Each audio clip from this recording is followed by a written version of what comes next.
Coucou, nous sommes jeudi 14 décembre et j'ai tourné une première introduction en disant qu'on était le 15. La deuxième, je ne l'ai pas tournée, c'est mon petit enfant de 2 ans qui m'a dit « Maman, ta caméra n'est pas allumée ». Il ne l'a pas dit comme ça, mais voilà. C'est chaud. La caméra n'est pas allumée. Voilà, c'est bon. C'est chaud, hein. Je vous garantis que là c'est chaud. Je ne sais pas si ça s'entendra à ma voix.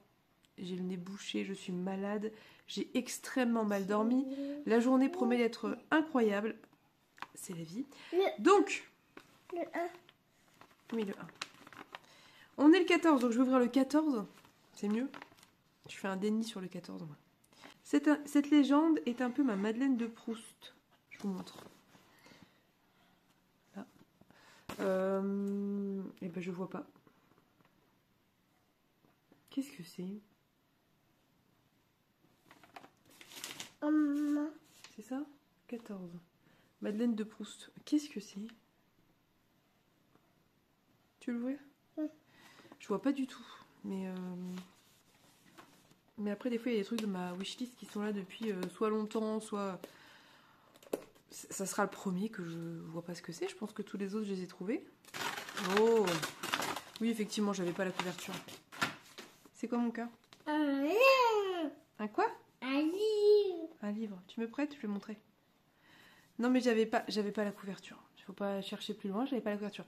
Donc c'est Lancelot avancé en armes d'Alex Nikolavitch, publié au Mouton électrique. On a une sponsor Mouton électrique et Forge Vulcain, je crois. Oui, effectivement. Non, mais j'avais pas la couverture, donc faut pas chercher plus loin, c'est pour ça. Elle est très jolie d'ailleurs cette couverture. C'est Melchior Ascaride. Oui, c'est Melchior Ascaride. Elle est très très jolie. Donc voilà. Je ne me rappelais absolument pas de la couverture. Alors, qu'est-ce que ça nous dit? Entre féerie et chevalerie, la naissance d'une légende. Sans nom ni expérience, celui que l'on nomme Lancelot, le petit garde, cherche son destin. Quand bruisse la rumeur qu'un nouveau roi nommé Arthur succède à son père, Lancelot quitte sa Bretagne natale pour l'île britannique en quête d'un mentor. Entre les vestiges récents de l'Empire romain et les antiques fées, dans un tout jeune royaume désuni encore sous la menace de nouvelles invasions, Lancelot devra se forger un nom et une légende. Oui, c'est trop chouette, je suis trop contente. Je surveille ce que l'enfant fait parce qu'il touche à tout. C'est trop chouette, je suis trop contente. Je suis désolée si mon état reflète pas ma joie. Mais je suis pas en état de me mettre dans des émotions trop fortes parce que je pense que sinon ma tête va exploser. Déjà, je m'entends parler dans ma propre tête, c'est un peu compliqué. C'est très chouette, je suis très contente, j'avais très envie de le lire, j'étais très intriguée. Et c'est typiquement ce genre de livre qui passe un peu toujours après d'autres parce que je sais pas pourquoi en fait, parce que ça me fait très envie. Donc c'est très très cool, en plus il est pas très long, il fait 200 pages, un petit peu plus de 200 pages et c'est écrit assez gros, donc on est vraiment sur un format novella, c'est trop cool. Je sais même pas si Pénélope l'a lu ou pas, je ne sais plus. Je vais pas plus vous garder parce que vraiment je suis en PLS, je vais essayer d'aller survivre, puis de vous faire un point lecture parce que je dois vous parler de Pachinko, je dois faire du montage. Mais bref, je suis vraiment très contente, même si encore une fois, je ne suis pas en état d'exploser de joie parce que je vous dis, je m'entends dans ma tête, c'est terrible. Voilà, bref, c'est dur. Je comprends le côté Madeleine de Proust parce qu'effectivement, tout ce qui est légende arthurienne et tous les chevaliers autour, c'est vrai que c'est quelque chose qu'on a beaucoup... Enfin, je trouve qu'il y a beaucoup raconté aux enfants en termes de légende, de manière générale. En tout cas, moi aussi, on a pas mal parlé quand j'étais plus petite. Donc oui. Et je me demande ce que c'est cette créature. On dirait un espèce de chien-bouc. Non, chien-chèvre. Qu'est-ce que c'est? Le follet. Bon bref, je suis très curieuse et on en reparlera. Donc je vais vous laisser. J'espère que quand je vous reprendrai tout à l'heure, je serai un peu plus vivante, un peu moins absente. Je sais pas, je sais plus. Mais sachez sincèrement que c'est très très cool. Donc hâte de vous en reparler. Je sais plus ce que j'ai dit, ce que j'ai pas dit. Ça y est, j'ai tout oublié. Donc je vous laisse et on se dit à plus tard. Recoucou, je vous reprends plus tard. Vous voyez que j'ai enfilé vraiment des vêtements puisque tout à l'heure j'avais pris le premier pull qui me passait sous la main pour ouvrir le vlog et voilà. Alors, bon, on s'en fout. Je reviens parce que, alors toujours dans cet état un peu approximatif et à côté de mes pompes, mais j'ai reçu un petit paquet que j'ai pré-ouvert mais pas regardé de Cécilia, donc de la chaîne Jurassic Jones, qui m'a envoyé un petit paquet. Alors elle m'avait dit, je pensais qu'il allait arriver là. Aujourd'hui ça a été rapide, hein. D'habitude la poste au moment de Noël c'est plus le bazar, là ça va. Bref, donc je suis très contente, ça, je me suis dit, j'ai hésité à le garder pour Noël et puis je me suis dit que, vu mon état, j'avais besoin de quelque chose de réconfortant. Et que qu'est-ce qui est plus réconfortant que d'ouvrir des paquets? Sûrement des choses, mais les paquets, ça fonctionne plutôt pas mal. Bref, donc, on va regarder ce que contient. Ouh. Alors, je sais déjà une des choses, puisque elle me l'a dit tout de suite. Je pense qu'elle ne voulait pas qu'il y ait 2 doublons, donc elle m'a prévenu. Ça, c'est très très joli. Alors, on va commencer avec la petite carte. Oh, je suis désolée, hein. Franchement, je suis tellement à côté de mes plombs, c'est une catastrophe. Ah, j'arrive pas. Voilà, c'est bon, j'ai réussi. Elle est trop mignonne. Des petits papins. Elle me dit « Joyeux Noël, je voulais te faire ce cadeau pour te remercier de ta gentillesse et ton soutien.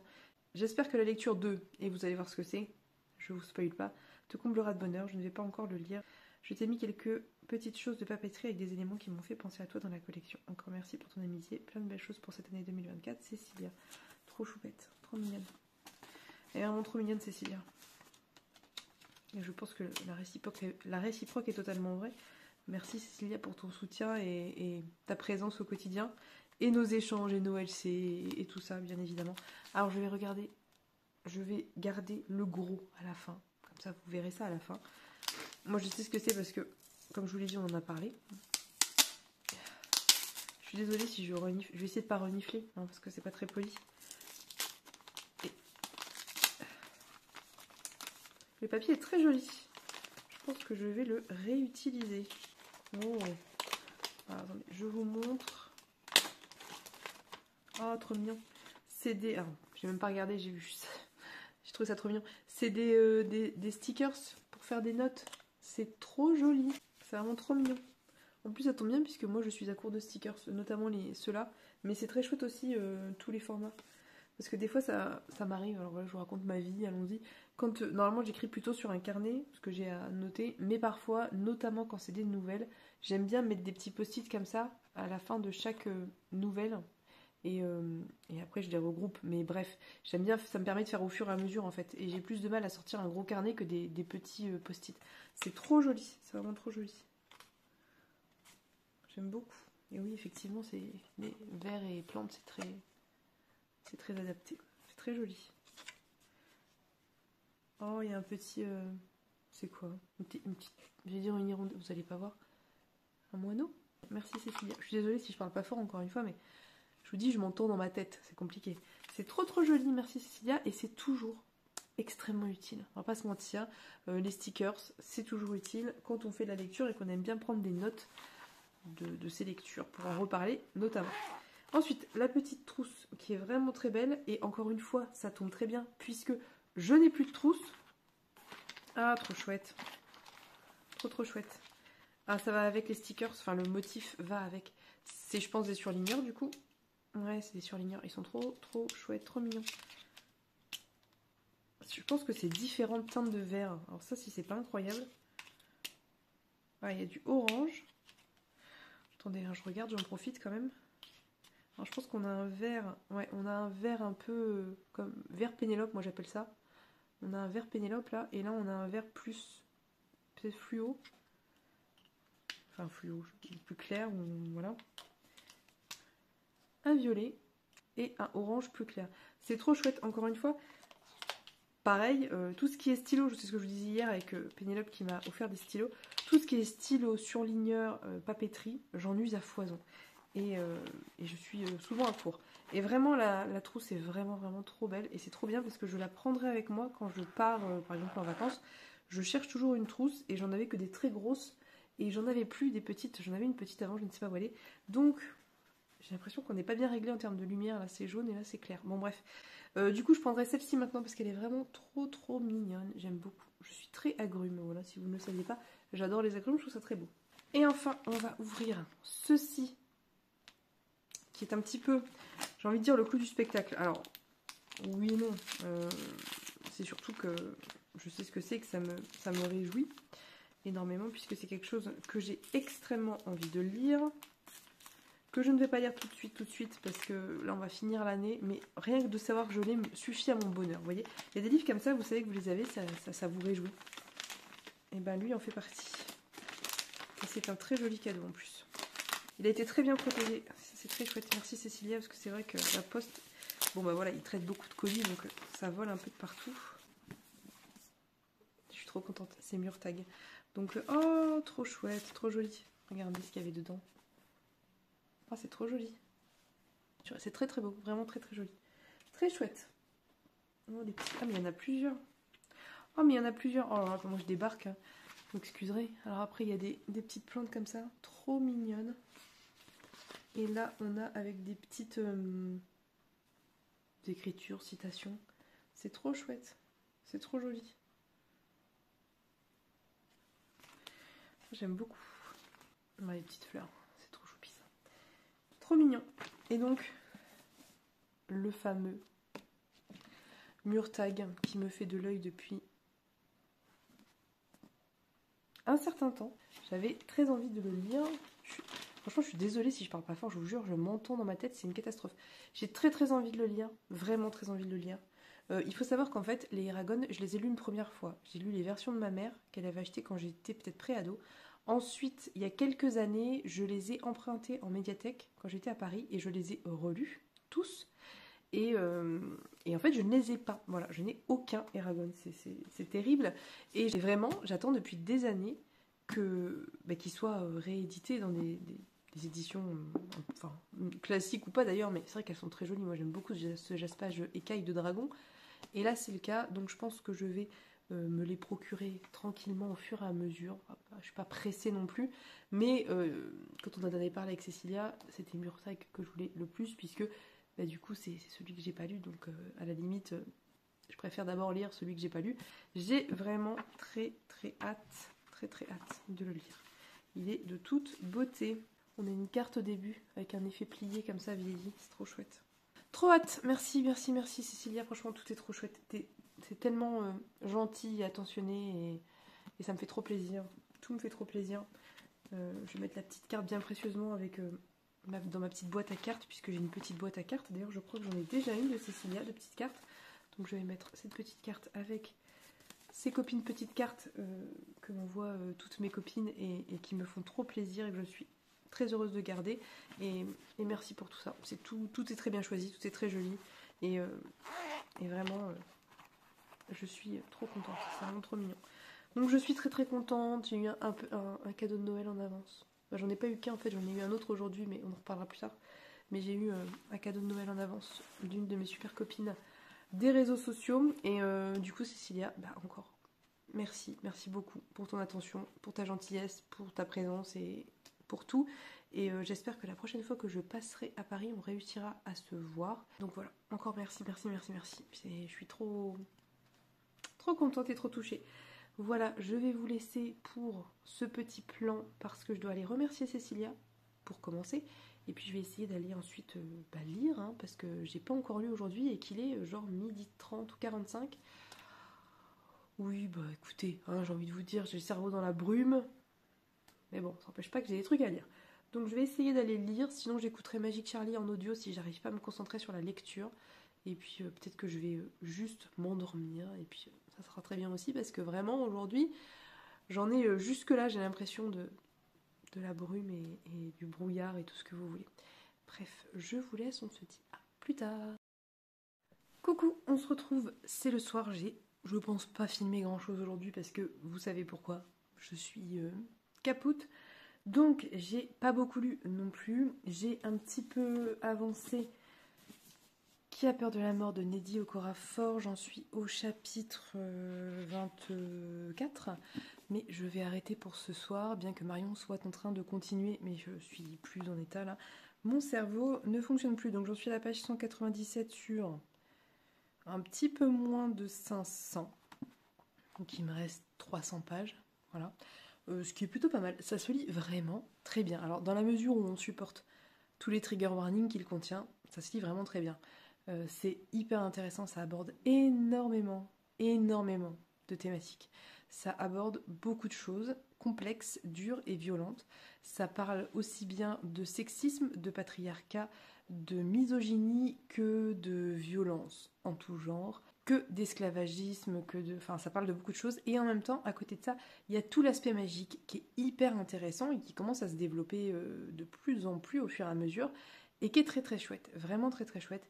Je trouve qu'on a exactement pour moi le même rythme qu'il y avait dans Akata Witch, et un peu le même état d'esprit, sauf qu'Akata Witch, c'est plus jeunesse, donc c'est plus soft, moins hardcore on va dire, mais il y a quand même vraiment quelque chose de très commun. Je pense qu'il y a des thématiques très chères à l'autrice, notamment le fait de représenter des femmes avec des pouvoirs magiques, des femmes rejetées pour diverses raisons, des femmes qui subissent des choses vraiment pas sympathiques, qui apprennent à survivre, qui apprennent à se faire des amis, qui apprennent à utiliser la magie, qui apprennent à maîtriser leur colère, ou en tout cas la diriger, diriger leur colère, parce que c'est pas tant la maîtriser que la diriger en fait, et c'est quelque chose que j'aime beaucoup. Je trouve ça hyper intéressant, je trouve ça hyper intelligent. Voilà, c'est très dur, c'est très très dur. Je comprends qu'on ne puisse pas le lire, j'entends totalement, mais si vous n'êtes pas trop trigger par tout ce que j'ai pu évoquer, allez-y, parce que c'est vraiment vraiment intéressant et ça se lit vraiment très très bien. Donc je continuerai demain, j'espère que demain j'arriverai un peu plus à lire, parce que je dois vous avouer que c'est pas la grande forme, même si ça va un peu mieux que ce matin. Ensuite, je voulais vous faire un dernier point lecture sur Pachinko assez rapidement, parce que j'en ai quand même beaucoup parlé. Je vais juste vous faire un point un peu qui va résumer et conclure tout ce que j'ai pu en dire de manière plus concrète. Donc en gros, Pachinko, c'est l'histoire de Sunja qui est une jeune fille coréenne qui va avoir des relations avec un japonais. Du coup, elle va tomber enceinte, elle a genre 16 ans, et elle va se retrouver dans une situation extrêmement compliquée, puisqu'elle refuse catégoriquement d'être l'épouse coréenne de cet homme, et elle n'a pas de solution, jusqu'à ce qu'un homme qui vit depuis quelques mois, parce qu'il a été malade, dans la pension qu'elle tient avec sa mère, propose de l'épouser. Donc il est chrétien, il va au Japon, à Osaka, pour devenir vicaire, et elle va accepter. Il va un petit peu concrètement lui sauver la vie, ou en tout cas sauver son honneur, et surtout sauver la vie future de son enfant. Et c'est une très bonne personne qui est très sincère dans sa démarche. Et bref, donc on va suivre Sunja quand elle va partir au Japon. Elle a 16 ans, elle est toute jeune, et sur un certain temps, puisque quand ça commence, au tout début on parle de son père dans les années 1910, et à la fin on est dans les années 1990. Donc on suit un certain nombre de générations de cette famille, et c'était une excellente lecture. C'est à la fois assez historique sur plein de choses, ça aborde plein de points d'histoire hyper intéressants et importants, et aussi sociologiques, et en même temps c'est une saga familiale. J'ai plus de voix. Bref, beaucoup de thématiques sont abordées ici. Je vais juste vous reparler de deux grands pôles, on va dire, traités dans le livre, qui m'ont particulièrement marqué. D'une part, tout ce qui concernait le colonialisme japonais en Corée, tout ce que ça a impliqué, puisque du coup pas mal de Coréens ont émigré vers le Japon et ont été extrêmement maltraités. Ça n'est évidemment pas sans rappeler l'Algérie, vous imaginez bien, la France et l'Algérie. Les Coréens étaient vraiment très maltraités, ils n'avaient aucun droit, ils étaient moins bien payés, ils étaient rejetés, insultés. S'ils se faisaient choper par la police, eh bien les policiers pouvaient les garder autant de temps qu'ils voulaient. Donc c'est ce qui arrive à un des personnages, qui va être enfermé plusieurs années et battu, maltraité, torturé pendant plusieurs années, puis relâché au moment où il va mourir, pour ne pas mourir dans les locaux de la police. Donc bref, c'est assez violent, ça dépeint des choses qui sont vraies et qui sont importantes de savoir, parce que on a une image extrêmement positive en France du Japon et de la culture japonaise, mais il y a tout un pan de l'histoire qu'on connaît beaucoup moins bien, et qu'il est important de ne pas oublier, je pense. Et que ça soit vis-à-vis de la Corée ou vis-à-vis de la Chine, je repense encore une fois à L'homme qui m'y fait l'histoire de Ken Liu, qui parle de choses vraiment pas jolies qui se sont passées avec les Japonais en Chine. Bref, c'est des choses importantes à savoir. La xénophobie dont souffrent les Coréens, les maltraitances, la vie extrêmement difficile et misérable qu'ils ont dû subir, les remarques au quotidien, les enfants harcelés à l'école parce qu'ils sont coréens. Donc tout l'aspect xénophobie, tout l'aspect plus historique était absolument passionnant, très important, très peu connu je pense, en tout cas en Occident très peu connu, c'est une certitude, et ça va parler aussi de la scission de la Corée, du coup entre la Corée du Nord et la Corée du Sud, du communisme et de ce qui va se passer en Corée du Nord. Bref, hyper intéressant, très important tout cet aspect-là. en trame de fond, toujours, qui est à l'origine de beaucoup des choses que peuvent vivre les personnages dans l'histoire, donc étroitement liées à la saga familiale. Et l'autre côté de l'ouvrage sur lequel je voudrais revenir et qui était pour moi très important et vraiment passionnant, c'était tout ce qui concernait les femmes coréennes, c'est-à-dire qu'on va suivre principalement Sunja et Kyungi, donc Kyungi qui est sa belle-sœur, qui est donc la femme du frère de son mari, oui, et qui accueille Sunja à bras ouverts. Elles sont toutes les deux très différentes, vraiment très différentes. Kyungi, c'est vraiment l'enfant de notable, très jolie, qui prend soin d'elle, qui protège sa peau, qui vient d'une famille assez aisée, donc qui avait un certain standard de vie, voilà, dont le mari ne veut pas qu'elle travaille parce que ça serait déshonorant pour elle.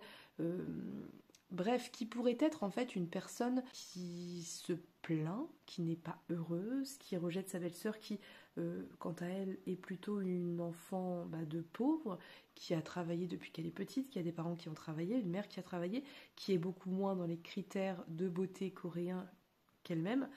Et en fait, il va se lier entre ces deux personnages quelque chose d'extrêmement beau, d'extrêmement fort, d'extrêmement sincère. C'était incroyable. La sororité entre ces deux femmes est l'une des plus belles que j'ai pu voir, une des plus belles relations que j'ai pu lire. Pas évidente en fait, c'était pas gagné d'avance. Et en fait, Kyungi est tellement une bonne personne, et Sunja aussi d'ailleurs, que pour moi c'est un des points forts du roman, c'est la sororité entre ces deux femmes et ce qu'elles vont porter à bout de bras, parce qu'on en arrive à un autre point très important dans la même thématique, c'est que les hommes vivent complètement hors des réalités, complètement perchés.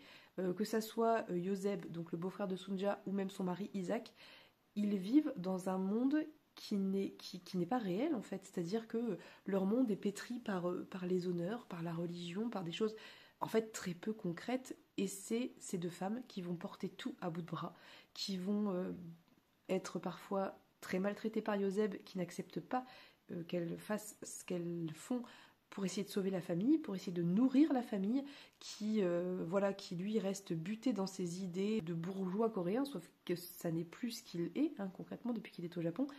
Et ces deux femmes vont tellement tout donner pour les enfants, tellement tout donner pour leur mari aussi, c'est impressionnant. Et c'est ce que je vous disais dans une précédente vidéo, je suis extrêmement impressionnée parce qu'en fait, elles sont très fortes, elles sont très courageuses, et en même temps, elles représentent tellement d'histoires de tellement de femmes dans tellement de pays, à tellement d'époques.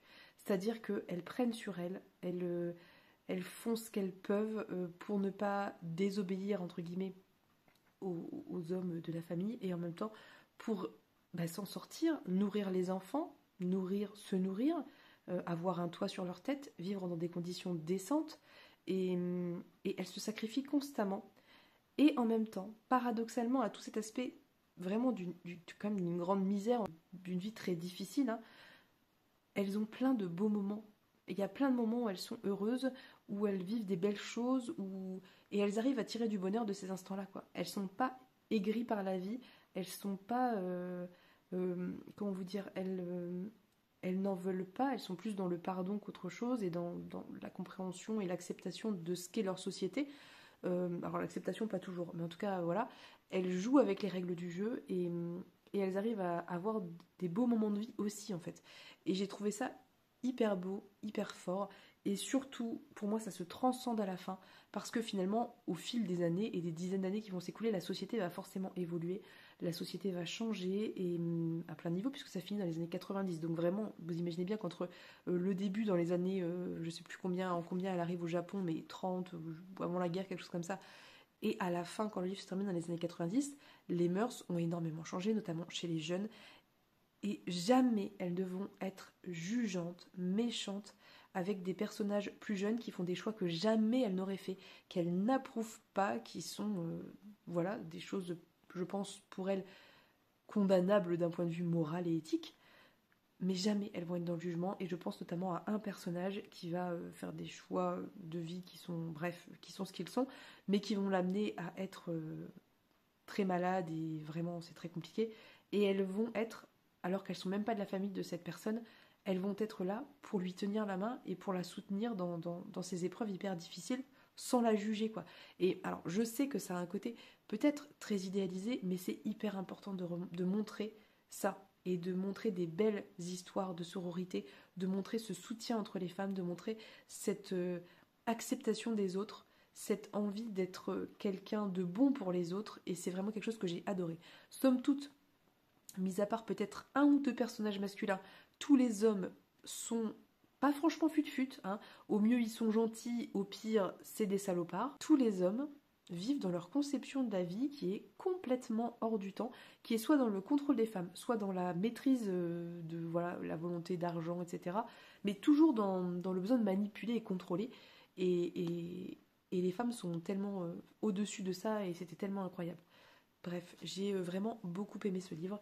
J'ai trouvé que il y avait vraiment quelque chose de très fort, de très beau en termes d'émotion, en termes d'attachement au personnage. Bref, vraiment pour moi c'était une très très bonne lecture, pleine d'émotions. Alors oui, il leur arrive tous les malheurs du monde. Je sais que c'est un reproche qui a été fait au livre, hein, il leur arrive tous les malheurs du monde. Et en même temps, j'ai envie de vous dire, c'est pas si incohérent et improbable que ça, moi je trouve, parce que certaines des choses qui arrivent sont totalement liées à ces questions d'honneur et voilà, de fierté masculine, et que bah, voilà, c'est assez cohérent avec la mentalité. Mais bref, vraiment très très très très très belle lecture, très bonne lecture. Voilà, excellente lecture, je vous recommande. Voilà, donc je vais maintenant passer au calendrier de l'Avent du jour. Je vais vous présenter 5 livres de 5 maisons d'édition indépendantes que j'ai particulièrement aimé, que je souhaite vous recommander. Donc on y va. Je pourrais vous en présenter plus si ça vous intéresse, je le ferai avec grand plaisir. Sur Instagram, j'ai listé moi ce qui m'est venu spontanément en termes de maisons d'édition indépendantes, et plein de gens m'ont rajouté d'autres maisons d'édition, donc je mettrai la liste à jour parce que c'est intéressant de savoir. Il y en a, je savais pas du tout, genre Gulfstream, je savais pas que c'était indépendant, donc c'est très très chouette. C'était un travail de groupe très intéressant. Bref, donc je vous en présente 5 ici. J'ai choisi de présenter 5 qui sont pas, enfin qui sont aussi que j'ai beaucoup aimé évidemment, mais qui sont, enfin il y en a d'autres dont j'aurais aimé parler, mais je les ai pas forcément en physique, ou alors je les ai déjà rangés, etc. Donc je vous en présente 5 que j'ai sous la main et que j'ai aimé, on s'entend bien. Et puis si jamais ça vous intéresse, je vous en proposerai d'autres. Premier que j'ai sorti, c'est Lavinia d'Ursula Le Guin, publié chez La Talente, qui, comme vous le voyez, a eu son petit lot de post-it. C'est Pénélope qui me l'a offert, ça c'est l'ancienne version qu'elle avait été chercher, qu'elle a eu beaucoup de mal à trouver. Maintenant il y a une nouvelle qui est très très jolie aussi. Là on est sur une espèce de faux cuir qui est très très sympa, qui a ce côté un peu vieillot. Lavinia, c'est l'histoire de Lavinia, qui est donc une princesse qui vivait au Latium et qui va épouser Énée. Et Ursula Le Guin ici fait le choix, comme beaucoup de réécritures mythologiques écrites par des femmes depuis quelque temps, de prendre le point de vue de Lavinia, qui est un personnage totalement oublié de la mythologie, dont on parle extrêmement peu, et de présenter son point de vue justement. Et c'était très très intéressant. C'était vraiment une très bonne lecture. Pourquoi ? Parce que c'est un personnage qu'on a peu vu, c'est un personnage qui a une culture très différente de la culture grecque antique, contrairement à Énée, son futur époux. Donc ça met en parallèle des systèmes culturels très différents. Et ici on revient un peu aux sources des croyances latines antiques avant que les latins adoptent les croyances grecques en les appelant avec leur nom, etc. Mais concrètement, on trouve quasiment les mêmes histoires en Grèce antique et Latium antique, je sais plus comment on dit, bref. Et là, justement, on est plutôt dans les vieilles croyances, et c'était plutôt intéressant, les vieux rites, enfin voilà. C'était vraiment une très chouette lecture, bien évidemment, qui était très féministe, qui était très engagée. Enfin bref, je ne vais pas rentrer dans les détails, mais sachez que j'ai beaucoup aimé, Pénélope aussi a beaucoup aimé. C'était en plus porté par la très belle plume d'Ursula Le Guin, qui est bien évidemment très engagée, donc vraiment très bonne lecture que je vous recommande si vous aimez les réécritures et si jamais vous avez envie de tenter autre chose que de la réécriture de mythes grecs antiques. Deuxième lecture dont je vais vous parler, parce que j'en ai pas assez parlé apparemment, c'est pas vrai, j'en ai beaucoup parlé ces derniers temps, mais quand même, je tiens à le remontrer, c'est Nous parlons depuis les ténèbres, donc l'anthologie de nouvelles d'horreur, de gothique et de fantastique sombre, publiée aux éditions Gauteur, donc où une douzaine, je ne sais plus, d'autrices francophones à composer. Je ne sais plus quel était le début de ma phrase, donc cette phrase n'a pas de sens. Donc écrit, composé par une dizaine d'autrices francophones, chacune ayant amené une nouvelle, toutes évidemment d'horreur, mais toutes dans des univers totalement différents, que ça soit contemporain réaliste, que ça soit de la SF, que ça soit beaucoup plus fantastique, que ça soit presque du conte, enfin il y a pas mal de choses très différentes et c'était génial, j'ai beaucoup aimé. Encore une fois, je le redis, il y en a que j'ai préféré à d'autres, mais dans l'ensemble, tout était intéressant. Il n'y a pas d'unité en termes de thématiques, etc. Chacune a fait avec son univers et sa vision des choses. Et c'est très chouette, ça donne une porte d'entrée sur certaines plumes que peut-être vous ne connaîtriez pas. Moi, il y a des plumes que je ne connaissais pas du tout. Et donc j'ai noté les noms de ces autrices parce que j'étais très intriguée par leur travail.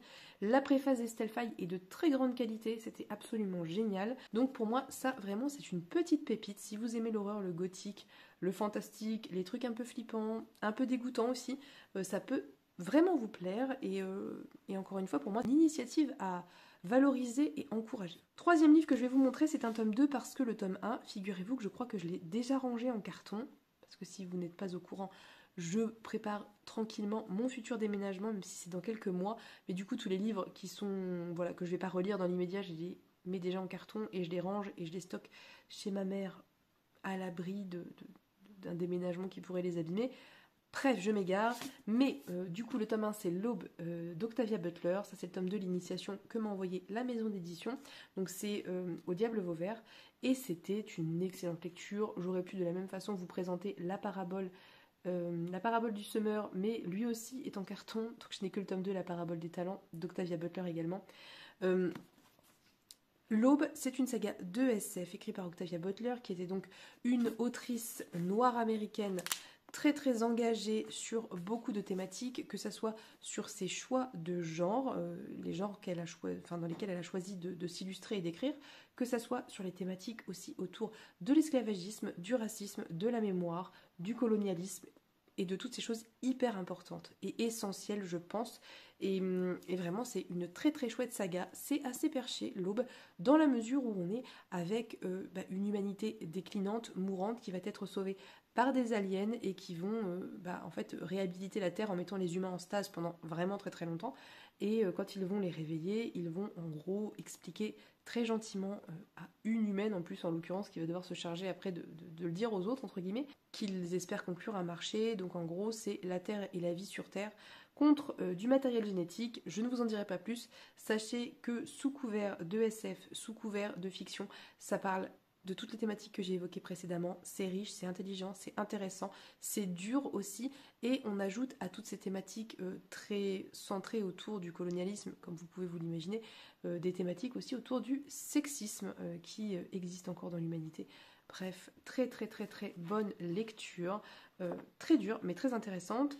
Tous les Octavia Butler ont été traduits. Je ne sais pas si tous ont été traduits, mais en tout cas, il y a des one-shots si vous voulez commencer par un format en une fois. Du coup, on passe au quatrième livre, quatrième maison d'édition. Je vous présente ici Le Serpent, la maison des jeux de Claire North, qui est le tome 1 de la saga La maison des jeux, du coup. Je suis fatiguée. Publié chez Le Bélial. Le Bélial, très très bonne maison d'édition aussi, qui a publié récemment un Adrian Tchaikovsky, et j'ai perdu. C'est le dernier des aînés que j'ai adoré, qui a été un coup de cœur absolu, que je pense que j'ai dû ranger aussi, bien évidemment, sinon ça serait trop drôle. Je ne l'ai pas vu là, donc je pense que j'ai dû le ranger. Peu importe, j'ai adoré, adoré, adoré la maison des jeux. C'est ici l'histoire, en gros, d'une jeune femme dans ce premier tome qui va servir un peu de prétexte pour présenter ce qu'est la maison des jeux, qui va se retrouver mariée à un noble pauvre qui la pauvrit encore plus parce qu'il lui prend son argent, qu'il le joue dans une maison de jeu, et un jour il va l'amener là-bas, non pas afin qu'elle l'accompagne, mais afin de l'humilier en présence de ses multiples compagnes rémunérées, et elle va rencontrer une des personnes qui fait partie de la maison des jeux, qui est donc la haute loge, où on joue, et on joue pas juste au poker, on joue avec des vrais gens, on joue avec des vrais pions humains, et on joue à l'échelle d'un pays, d'une ville, du monde, enfin voilà. Et évidemment les enjeux sont bien plus élevés que de l'argent.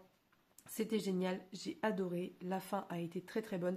C'était une partie de tarot, je crois, puisqu'il y avait le fou, etc. Donc sûrement une partie de tarot ici. Mais bref, avec des vrais humains, etc. sur la ville de Venise. Et j'ai adoré. J'adore la plume de Claire North. Je trouve qu'elle est vraiment très incisive, très intelligente, bien portée, bien menée. On a très peu de pages, c'est très court. Et je trouve qu'il y a ce qu'il faut. Moi, j'ai pas été frustrée à la fin. Vraiment, très très très très bonne lecture. Toute la collection Une heure lumière dans l'ensemble, tout ce que j'ai pu en lire en tout cas était très bon. C'est dans ce format que j'ai découvert le Caniyu dont je vous parlais tout à l'heure, donc L'homme qui mit fin à l'histoire. Et je surveille de très près les sorties de chez Le Bélial, en grand format ou sous ce petit format. Mais vraiment, excellente lecture, je vous recommande. J'ai très hâte de continuer. Ça ne sera pas pour tout de suite parce que là je suis dans l'idée de descendre ma pile à lire et pas de l'augmenter, déjà qu'elle augmente spontanément et que des livres pop chez moi, mais je continuerai avec grand plaisir. Dernière maison d'édition que j'affectionne particulièrement et dont je vais vous présenter un ouvrage que j'ai adoré, c'est Les Moutons électriques avec Même pas mort, donc le tome 1 de Roi du monde de Jean-Philippe Jaworski. Si vous me suivez depuis en fait très peu de temps, vous savez que j'adore la plume de Jaworski. Pour moi, c'est un poète en prose, cet homme, il écrit extrêmement bien. Et pourquoi j'affectionne tout particulièrement Même pas mort? Parce que c'est ce qui m'a lancé dans la fantaisie adulte il y a quelques années maintenant. J'ai pris un level d'un coup quand même, hein. C'est de la fantaisie celtique adulte. J'ai adoré, je veux tout lire de Jaworski, j'ai adoré les éditions des Moutons électriques, tout ce que j'ai pu lire depuis de chez eux était une réussite jusqu'à présent. Après je sélectionne aussi mes lectures, je prends des choses qui m'intéressent quand même, j'y vais pas non plus à l'aveugle, mais voilà.